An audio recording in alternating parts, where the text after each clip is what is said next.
15 বছরের এক নাবালিকাকে শ্লীলতাহানি করার ঘটনায় গ্রেপ্তার হলো জামালপুরে এক গানের শিক্ষক। ঘটনাকে কেন্দ্র করে চাঞ্চল্য ছড়ায় পাড়াতল এক পঞ্চায়েত এলাকায়।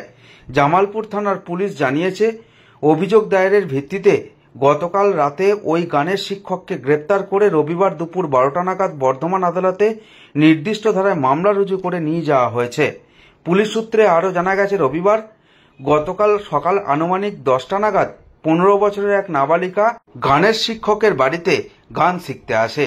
তারপরই ওই গানের শিক্ষক ওই 15 বছরের নাবালিকাকে শ্লীলতাহানি করে। তারপর ওই নাবালিকা বাড়ি ফিরে কান্নায় ভেঙে পড়ার পর পরিবারের লোকজনকে জানায়। ঘটনার কথা শুনে গতকাল বিকেলবেলায় জামালপুর থানায় লিখিতভাবে ওই গানের শিক্ষকের নামে একটি অভিযোগপত্র দায়ের করে ওই নাবালিকার পরিবার।